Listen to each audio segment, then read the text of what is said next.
filhinha. Oi, como foi boa a colheita de trigo este ano, papai? Estou tão feliz. Isso mesmo, filhinha. Deus, Ele foi muito bondoso conosco esse ano. E esse é mais um motivo para comemorarmos a festa de Pentecostes. Mas por que se chama Pentecostes? Filhinha, ela se chama assim porque aconteceu 50 dias depois da Páscoa. Ela nos lembra que depois de sair do Egito, o povo de Israel foi conduzido por Deus no deserto até o Monte Sinai, onde lá Ele nos deu os 10 mandamentos. Que legal! Deus é muito bom. Vamos então agradecer a Ele por tudo? Vamos sim, filhinha. Vamos até o sacerdote?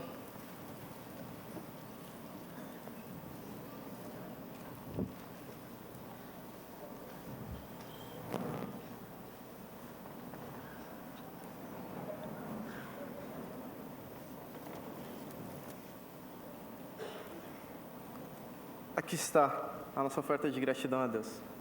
Deus seja louvado por ter nos dado tanto pão espiritual quanto material. Amém? Vamos orar. Bendito tu, ó Senhor, nosso Deus, Rei do Universo, que nos guiaste até esse momento. Bendito tu, ó Senhor, nosso Deus, que faz brotar o pão da terra. Bendito tu, ó Senhor, que nos escolheste e fizeste sobre tudo e nos deste os teus mandamentos. Amém. Amém.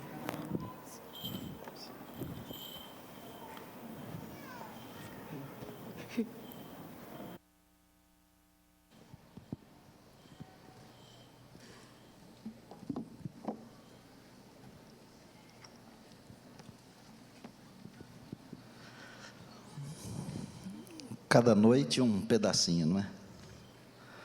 A Bíblia diz que é um pedacinho de cada vez. E assim nós vamos aprendendo as coisas de Deus e vamos aprendendo a história da salvação. Queria agradecer a todos vocês que estão nos dando alegria de lotarem a igreja e agradecer a todos vocês que estão nos acompanhando pela internet. Queria mandar um abraço hoje para o pessoal que está lá no Canadá nos assistindo. Um beijo carinhoso para vocês, saúde. Mari também aqui em São Paulo, não pôde vir porque temos um carro só apenas, já é bastante, não é? Mas tivemos que sair hoje para várias visitas. Um beijo, meu bem, obrigado pelas orações. O vô também que está aí sempre orando. E você que nos acompanha, é uma bênção para a gente. Obrigado a todos, bem-vindos. Queria agradecer hoje meus companheiros de trabalho que me auxiliam grandemente, os pastores. Vocês são demais, viu? Com D grande. Obrigado a todos. Os músicos também. Hoje, Maestro Silmar, você representa os nossos músicos aí. Obrigado a todos. Pentecostes. Trouxeram a Bíblia? Amém? Vocês já sabem qual é o capítulo que nós estamos usando? Levítico 23. Levítico 23. Hoje nós vamos tratar sobre o Pentecostes. Começa a leitura no capítulo 15. Antes, uma revisão rápida do que já aconteceu aqui desde o sábado até hoje. E apenas para os matemáticos. Quando nós terminarmos hoje às 21h, espero terminar em ponto de novo como ontem, que promessa não é apenas promessa, é uma coisa para ser verdadeira. Nós teremos terminado a metade da semana, sábado, domingo, segunda e terça, 4 já. Só ficam quarta, quinta, sexta e sábado. Que pena, já está acabando, porque quando chega na metade começa a terminar, não é? Um resumo rápido: a Páscoa, em última instância, ela representa a morte de nosso Senhor e Salvador Jesus Cristo. Os pães asmos representam o seu sepultamento, e as primícias representam a sua ressurreição. E no decorrer das reuniões que já tivemos, nós aprendemos que cada uma destas festas está relacionada com um pedacinho do projeto da salvação. E estas três que nós já passamos, a Páscoa, os pães asmos e as primícias, elas estão intimamente relacionadas com o ministério terrestre de Cristo. sua vida, ministério, morte, sepultamento e ressurreição. E hoje nós vamos tratar da festa do Pentecostes. Pente tem a ver com 50 dias após as primícias, o Pentecostes. E nós vamos ler a Bíblia para ver o que é que Deus disse a respeito desta festa. Vamos começar no verso 15, por bondade, me acompanhem. Contareis para vós outros desde o dia imediato ao sábado. Lembram que eu disse que as primícias, elas aconteciam no primeiro dia depois do sábado, que tanto poderia ser o semanal, como poderia ser o sábado festivo, isto é, o primeiro da festa dos pães asmos, ok? Então, contareis do dia imediato ao sábado, isto é, do dia da festa das primícias, até o dia em que trouxerdes o molho da oferta movida, 7 semanas inteiras serão. Até ao dia imediato, ao 7º sábado, a 7ª semana, para dar 50, contareis 50. Então trareis nova oferta de manjares ao Senhor. E das vossas moradas, 17, trareis 2 pães para serem movidos, de 2 dízimas, e aí fala do tamanho do pão, serão levedados. Vejam a diferença, porque durante a festa dos pães asmos, de uma semana, eles não podiam comer pão levedado, ok? Agora, eles tinham que trazer o pão levedado. Parece que Deus é confuso, mas não é. E vocês vão ver já já, por que Deus não é confuso. Com o pão oferecereis, verso 18, 7 cordeiros e assim por diante. 19, também oferecereis um bode. Verso 20, o sacerdote os moverá com o pão das primícias, por oferta movida perante o Senhor com os 2 cordeiros, santos serão ao Senhor para uso do sacerdote.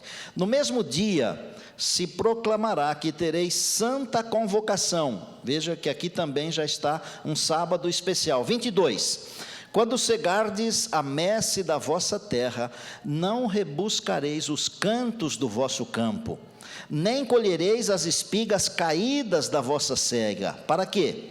Para o pobre, para o estrangeiro as deixareis. Eu sou o Senhor. E disse o Senhor, fala aos filhos de Israel, no mês 7º, e aí já vem a outra festa, ok? Por que nesta festa eles deveriam trazer o pão levedado e não o pão sem fermento? Porque o Pentecostes, ele não representa o Senhor Jesus. Enquanto as primícias, enquanto a Páscoa, enquanto os pães asmos representam o Senhor Jesus, veja que quando das primícias, o que a família fez? Ela colheu do fruto da terra. O fruto da terra, ele é produzido única e exclusivamente pelo poder, graça e vontade de Deus. O pão, embora use o trigo, a farinha, ele é manuseado pelo homem. Ok?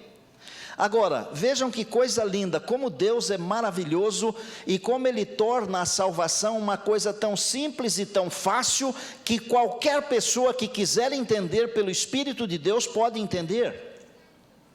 No Pentecostes o pão era fermentado, porque o Pentecostes representa a atuação de Deus no homem. É o Espírito de Deus atuando no ser humano, isto é, o divino se juntando com o humano, e aí não é perfeito.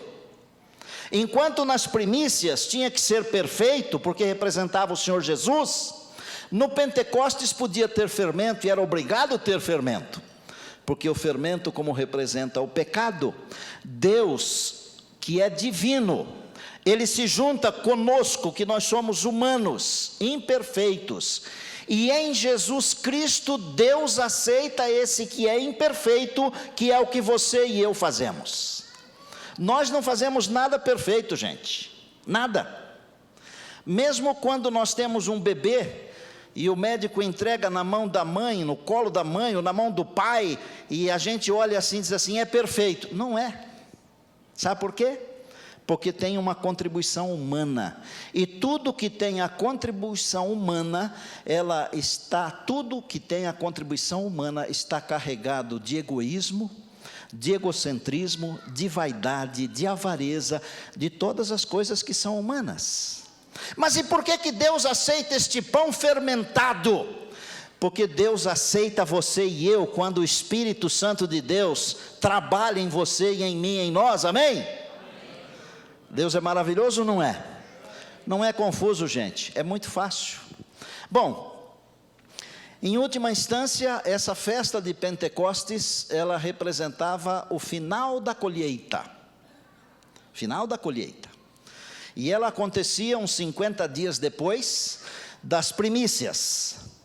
Ainda primavera, mas o finalzinho da primavera. Depois tinha um período em que não tinha festa.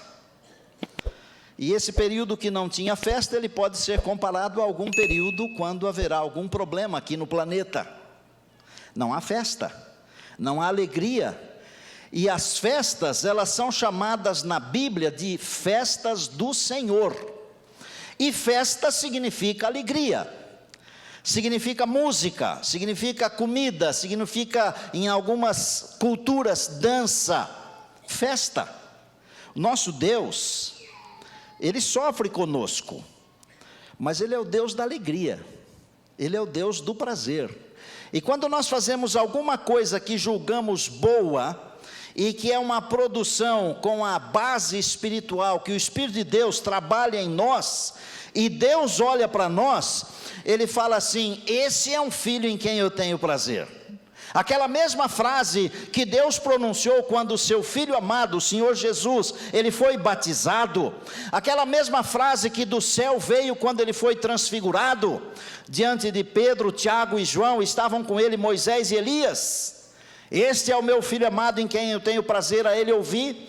Essa mesma frase o nosso Deus pronuncia quando nós somos movidos pelo Espírito de Deus, como esse pão fermentado, e somos aceitos no amado, aleluia. Pode ser que hoje Deus pronunciou essa frase a respeito de você, eu não sei. Você foi fazer uma visita lá, Aquiles, eu acho que Deus pronunciou essa frase a respeito de você: é um filho amado em quem eu tenho prazer. Ele me levou para visitar um irmão que teve que amputar o pé, por um corte bobo no pé, nem sabia que era diabético. Mas a vida é assim, mas ele está animado, ele nunca veio à igreja, eu chamo de irmão porque eu tenho certeza que Deus está trabalhando com ele, porque os nossos irmãos não são apenas os que estão aqui na igreja, nós temos irmãos espalhados por todo lugar aí, irmãos, amém? Ele, sem eu convidar, ele disse que um dia desses, assim que ele melhorar, ele vem à igreja. Este é o meu filho amado em quem eu tenho prazer. Deus fala isso. Bom, o Pentecostes, em última instância, ele representa uma manifestação do céu na terra. Como é isso? É a manifestação na terra de que o céu aceitou o sacrifício de Jesus. Vejam que, olha como é fácil de entender. Até agora nós lemos que são 50 dias depois da festa das primícias, certo? Ontem nós aprendemos que Jesus ressuscitou no dia das primícias, certo? Está tudo certo até aqui. Quantos dias Jesus ainda passou com seus discípulos na terra depois da ressurreição? Vocês lembram? A Bíblia diz que ele ficou ainda 40 dias, orientando os seus. Eram 11, porque um tinha debandado, suicidou, não é? E é uma coisa que um dia nós vamos entender, mas hoje não dá para entender. Como é que um indivíduo que ficou 3 anos e meio ao lado do príncipe da vida foi escolher a morte? Como é que um indivíduo que ficou 3 anos e meio ao lado do príncipe da luz foi escolher a escuridão? Como é que um indivíduo que ficou 3 anos e meio do lado de Deus foi escolher Satanás? Eu não consigo entender. Se você entende, me explique, mas eu acho que é melhor o Senhor Jesus nos explicar na eternidade, que tem umas coisas que não dá para entender, não é, professor? São difíceis. Em última instância, o Pentecostes simboliza Deus dizendo para a sua igreja: eu aceitei o sacrifício do meu filho. Vamos dar uma olhadinha na palavra de Deus no Novo Testamento, para ver o que essas coisas realmente elas querem dizer para nós. Encontre aí na palavra de Deus, Atos. Nós temos no livro de Atos, no capítulo 2, eu vou ler apenas 2 versos, no livro de Atos. Atos 2, o livro de Atos é o primeiro, logo após João. Novo Testamento, Mateus, Marcos, Lucas, João, Atos, ok?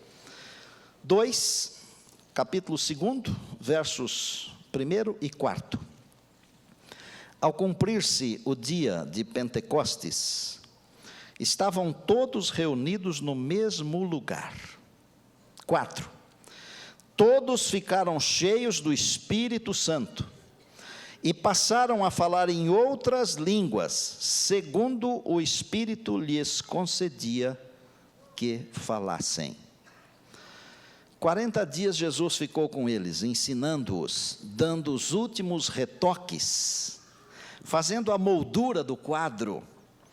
E então ele foi para o monte, onde ele havia dito para os discípulos que os encontrasse ali. Dali ele subiu, e a Bíblia diz que enquanto ele estava subindo, e os discípulos começaram a levantar a cabeça e olhar para cima, e ele foi recolhido entre nuvens de anjos, e eles não mais o viram.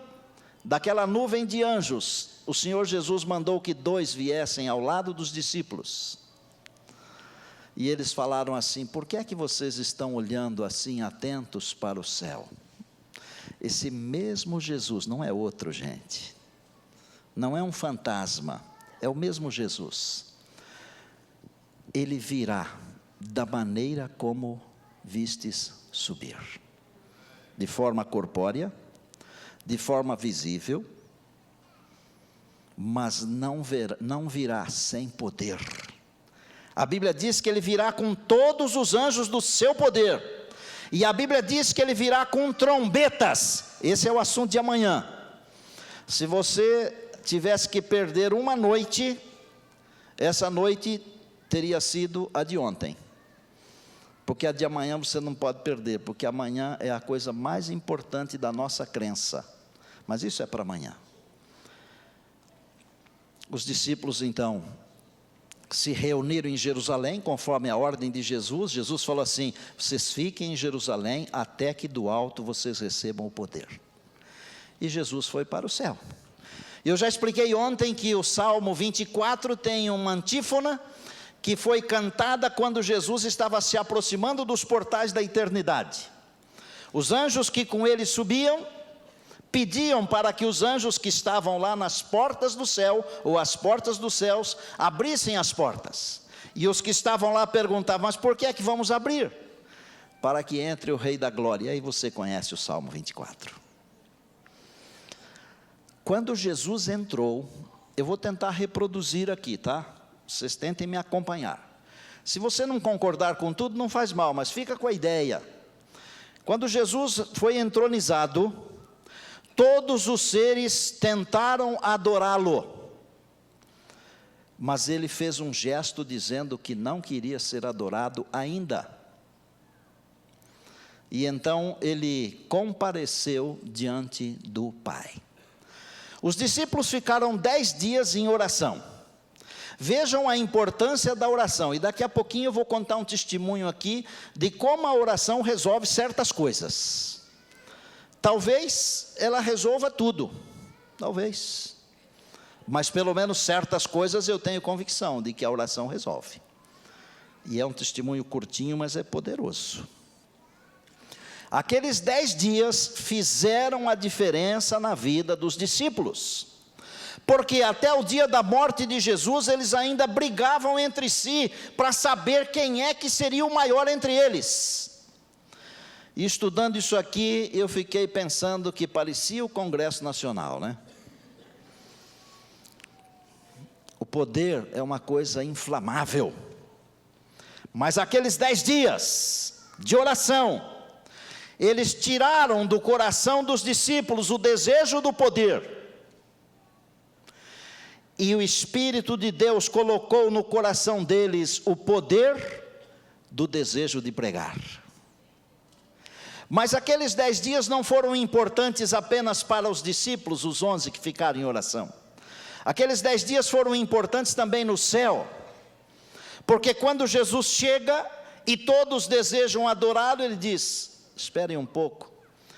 E naqueles 10 dias ele comparece diante do Pai. E ele apresenta o relatório do seu trabalho diante do Pai. Eu tenho um livro aqui comigo. Vocês são testemunhas de que em 5 anos pregando aqui, eu devo ter mostrado livros aqui umas 2 vezes, não é? Eu acho que essa aqui é a 3ª vez que eu mostro um livro. Eu amo esse livro aqui, ele se chama O Desejado de Todas as Nações. E sobre a vida de Cristo, não existe nenhum livro melhor do que esse aqui. Eu ouso a dizer que nem igual a esse existe. Melhor então nem se fala. Eu vou ler só um parágrafo que está no finalzinho do livro, para retratar aquilo que eu desejo dizer para você. Jesus apresenta o relatório do seu trabalho, e veja o que diz a página 798. O pacto, que pacto? O pacto que a divindade fez antes da fundação do mundo, porque Jesus é o Cordeiro que foi morto antes da fundação do mundo. Eu já expliquei isso ontem, tá certo? O pacto foi plenamente satisfeito. Agora, Jesus declara: Pai, está consumado. Fiz, ó meu Deus, a tua vontade. Concluí a obra da redenção. Se a tua justiça está satisfeita, quero que, onde eu estiver, também eles estejam comigo. Você aprendeu ontem que Jesus, quando subiu para o céu, ele levou consigo um molho de gente que ele ressuscitou no dia que Jesus ressuscitou? Se lembra disso? As primícias. Aí Jesus apresenta e diz assim: eu quero que eles estejam comigo. Ouve-se a voz de Deus proclamando que a justiça está satisfeita. Está vencido Satanás. Diga aleluia. Diga glória a Deus. Os filhos de Cristo que lutam e se afadigam na terra são agradáveis no amado. Perante os anjos celestiais, os representantes dos mundos não caídos, são declarados justificados. Glória a Deus. Onde Ele está, o Senhor Jesus, ali estará a sua igreja. A misericórdia e a verdade se encontraram, como diz o Salmo. A justiça e a paz se beijaram. Os braços do Pai circundam o Filho. E é dada a ordem. E todos os anjos de Deus o adorem. E naquela hora o universo inteiro se prostra ante o Cordeiro de Deus que tira o pecado do mundo. E quando isso aconteceu, Pastor Regis, o Espírito de Deus foi enviado, porque Jesus prometeu: e eu rogarei ao Pai, e Ele vos dará outro Consolador, para que fique para sempre convosco. Se você não quiser entender que o Espírito Santo é uma pessoa divina, você não precisa entender. Mas seria bom entender. Porque o outro Consolador que Jesus prometeu era um outro mesmo. Não era Ele mesmo. E não era o Pai também. Era uma pessoa diferente dele e do Pai.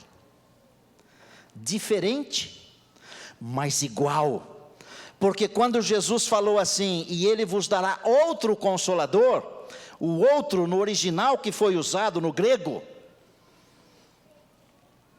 foi um outro igual que é diferente. Nós não temos isso no português. É uma pobreza mesmo, né? Lamentável. Mas Jesus prometeu um outro igual que é diferente.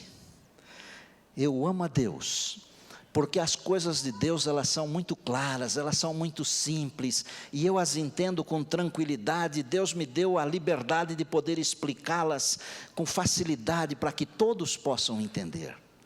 Hoje o pastor Wilson orou aqui, nós pedimos isso em nome de Deus o Pai. Foi isso que o senhor falou? Em nome de Deus o Filho, em nome de Deus o Espírito Santo. Assim como Deus o Pai é uma pessoa, assim como Deus o Filho, que nós vimos andando aqui nesta terra, é uma pessoa, o Deus Espírito Santo é a pessoa responsável por cuidar da igreja até a volta de Jesus. É Ele quem está aqui trabalhando nos corações. Um dia desses um indivíduo me telefonou, e eu estou com uma dificuldade de lembrar quem é, e não é velhice, é porque é muita gente na minha vida. E ele disse assim: eu morei frente a frente com o senhor, eu via o senhor de sábado indo para a igreja com a sua pastinha de terno, com a sua família, e eu quero lhe dizer uma coisa, eu vi o senhor na Novo Tempo pregando sábado, e o nosso programa está passando na Novo Tempo, irmãos, digam amém. Ele falou assim: é o senhor mesmo, porque a voz é igualzinha, os cabelos ficaram brancos, mas é o senhor. E eu falei: sou eu mesmo. Ele falou: então vou lhe dizer uma coisa, pastor, eu também sou adventista, e eu queria agradecer o seu exemplo. Ele falou: bem assim. E eu disse: mas que exemplo que eu dei para esse homem, se eu acho que eu nunca falei nada para ele. O exemplo. Mas quem foi que converteu esse homem? Não foi o meu exemplo, foi o Deus Espírito Santo que está aqui nesta terra, cuidando da igreja, e que está abençoando aquilo que nós semeamos, aquilo que nós plantamos, está fazendo prosperar. E quando Deus aceitou o sacrifício de Jesus, o Espírito Santo foi enviado, e como manifestação do poder, foi inaugurada a era do Espírito Santo na igreja de Deus. Pedro, que era um iletrado, e os demais que estavam ali, eles falaram línguas. Evidentemente eram línguas que o povo que estava ali entendia. Percebam, porque a Bíblia diz que ali estavam pardos, medos e uma quantidade enorme de nações, porque era um dia de festa, era o dia de Pentecostes, eles estavam reunidos ali. Eles não falaram uma língua ininteligível, eles falaram uma língua que todo mundo entendia. Cada um entendia na sua própria língua, a língua da sua própria casa. É o poder do Espírito de Deus. E olha, eu vou falar uma coisa para vocês que está aqui no meu coração. Não limitem o Espírito de Deus, porque eu sinto que Deus vai fazer algumas coisas para as quais nós não estamos preparados como igreja. Não limitem, por favor, o Espírito de Deus. Não coloquem o Espírito de Deus dentro de um quadradinho. O Espírito de Deus pode fazer coisas que nós não imaginamos e com as quais nós não estamos acostumados. Os discípulos não estavam acostumados com aquilo, e todos disseram assim: 9 da manhã já estão bêbados. Ninguém tinha bebido nada. Confie que Deus ainda vai trabalhar poderosamente, e a chuva serôdia vai descer sobre aqueles que estão buscando um reavivamento e uma reforma pelo Espírito de Deus. É tempo de sermos reavivados, é tempo de sermos reformados pelo Espírito de Deus, e o Espírito de Deus vai nos usar com poder, e nós vamos fazer coisas que nós nunca imaginamos fazer, e o Espírito de Deus então vai convencer os corações, vai converter as pessoas, e milhares de pessoas se converterão num dia só, irmãos. Amém? Deus está trabalhando com aqueles que acreditam na oração.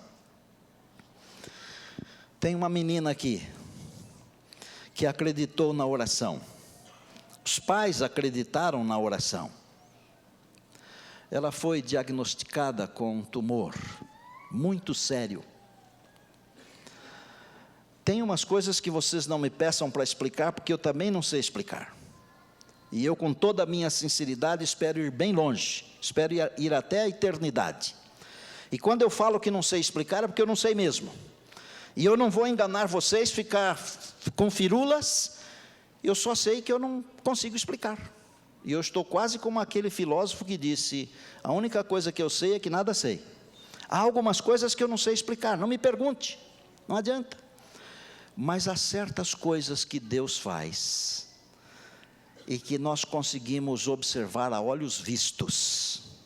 Há certos milagres que Deus realiza. E foram muitos exames, muitos exames. Até um último exame. Eu vou pedir para Graciele vir aqui à frente. Você pode vir aqui, bem? Se o Manuel quiser vir, ou a mãe, alguém quiser vir junto, pode vir.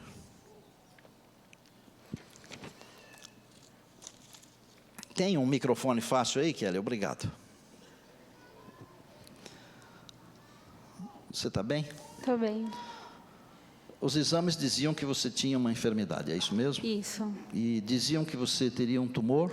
Isso, um tumor na hipófise e que eu teria que fazer radioterapia, né, tratamento para câncer e usar quimioterápicos para poder tratar. Ok. E você passava mal? Passava, sentia muita dor de cabeça. Tá. Aí o que fraqueza. vocês resolveram fazer? Vocês resolveram levar o caso Para Deus, para né? Deus. É verdade que os seus pais não perdiam nenhum culto da mata? Verdade. Não perdiam nenhum culto da mata, intercediam bastante por mim. Eu também em oração, né? A família toda orando bastante para que Deus agisse conforme a vontade dele, né? Nós colocamos a minha vida nas mãos dele e que se fosse a vontade dele para ser, que seria, que se não fosse também, que ele faria o melhor para mim. E oramos também, pastor. Fala aí no microfone, por favor, Manuel. Nós oramos também todos os dias, às 4 horas da manhã. Eu e minha esposa, guerreira de oração. E eu quero agradecer a todos vocês que colaboraram, contribuíram, orando em seus lares, em prol desta grande bênção que aconteceu em nossa vida. E no dia 9 de abril, a Graciele fez a tomografia tão esperada. E eu tenho aqui uma cópia nas minhas mãos. E aqui eu só vou ler, eu sei que tem vários médicos aqui, estou vendo o doutor Mauro ali, tem mais médicos aqui. Eu só vou ler a opinião da doutora Silvia Sakamoto, que foi quem rubricou este exame. Ela diz assim: ressonância magnética sem evidência de alterações significativas. Amém. E aqui está tudo cheio assim de normais, normais, normais, normais, normais. Podemos dizer louvado seja Deus? Quando eu digo que o Espírito de Deus vai fazer coisas com as quais nós não estamos acostumados, esta é uma delas. Há tantas outras que acontecerão, porque Deus vai batizar a sua igreja como batizou aqueles 11 meninos que estavam lá orando em Jerusalém. Deus tem um plano. Obrigado, filha. Que Amém. Deus te abençoe, que Deus te conserve. Viu, Amém. Manuel? Obrigado também. A última oração foi feita por mim aqui, eu não queria falar isso, mas você já falou, né? Eu estou evitando me colocar no meio dos testemunhos, ok? Mas nós estamos aqui para servir a igreja. E eu sirvo a igreja com o maior prazer. Inclusive ontem eu comecei dizendo que eu gostaria de traduzir em palavras a alegria que eu tenho de pastorear vocês. E eu repito isso. Guilherme, vem me ajudar aqui. Hoje, o Senhor Jesus está passando por aqui e Ele está chamando você para acreditar. Pense aqui comigo. De que adiantariam todas aquelas festas, séculos e milênios fazendo festas, se quando o Senhor Jesus falou para eles, fiquem em Jerusalém até vocês receberem o poder, se eles não tivessem obedecido, se não tivessem confiado. Irmãos, às vezes a bênção, ela está a apenas um passo. Nós já demos 1 milhão de passos, vamos dar mais um. Não vamos desanimar. Eu quero aproveitar para agradecer, porque Deus é bondoso demais comigo. Mas eu vou fazer esse agradecimento depois que o Guilherme cantar. Se você quiser receber esse poder e ser um instrumento de Deus para terminar a pregação do Evangelho, para que Jesus venha com poder e glória nas nuvens dos céus e nos leve para a eternidade, eu convido você para ficar em pé enquanto o Guilherme estiver cantando.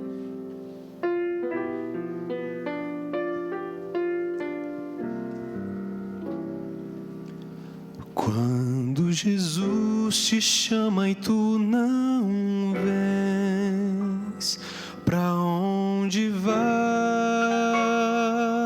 então? Voltas pro mundo e tudo que o contém, mas voltas triste como ninguém.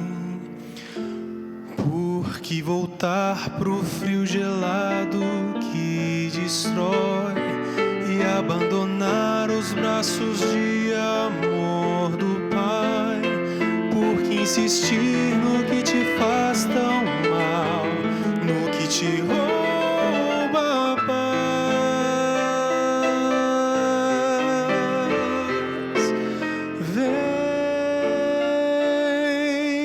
Vem pra Jesus, vem pra Jesus. Agora é o momento, não podes deixar pra depois.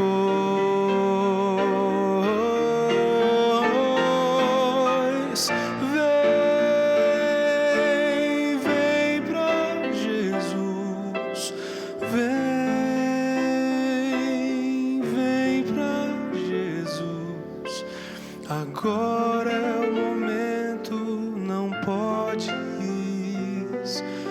deixar pra depois.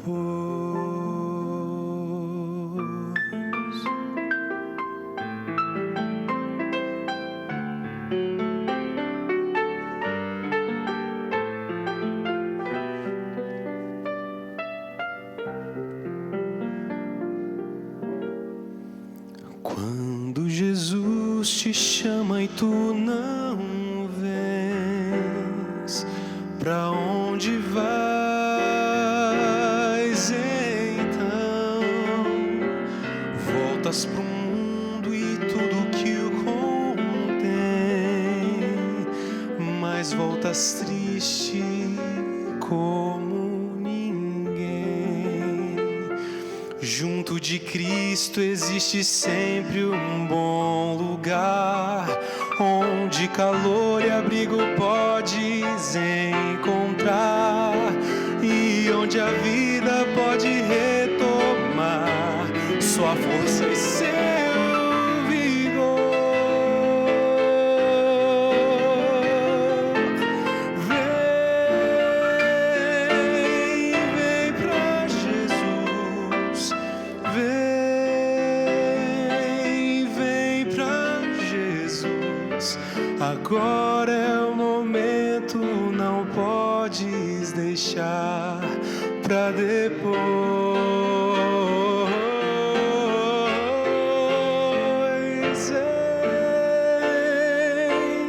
Vem pra Jesus,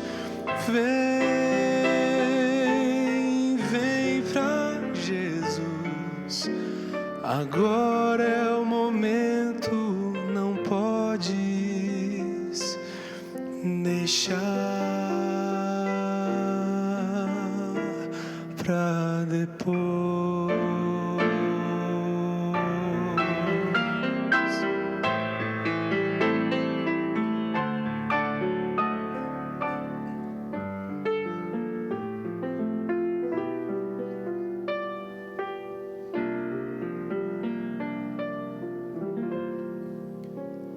Quando Jesus te chama e tu não vens, pra onde vais então?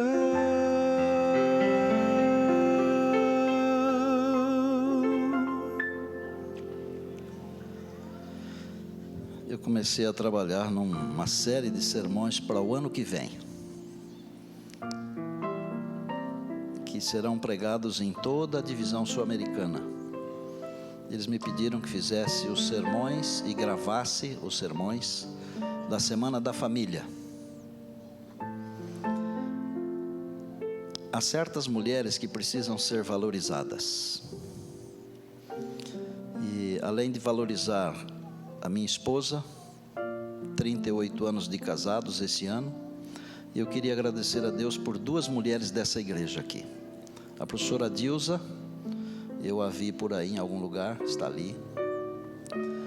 Há uns 3 anos ela me deu um gráfico com as festas do Antigo Testamento. E quando ela me deu, eu disse: eu acho que eu consigo fazer uma semana de oração com isso aqui. E já por mais ou menos uns 3 anos, uma outra mulher que eu quero registrar aqui, a Celi, que é a secretária pastoral, na linguagem assim, bem comum, ela me pressionou para que eu fizesse uma semana de oração na minha igreja. Então, se vocês estão sendo abençoados, vocês agradeçam a Deus e essas mulheres aí, porque elas têm uma influência, essas 3 mulheres que eu mencionei, a Mari, a Dilza e a Celi. Feche os olhos. Querido Pai, o Teu Espírito está aqui, nós o sentimos, e o honramos, e o louvamos, porque Ele é Deus. E quando nós louvamos o Teu Espírito, nós estamos louvando ao mesmo tempo Deus o Pai e Deus o Filho.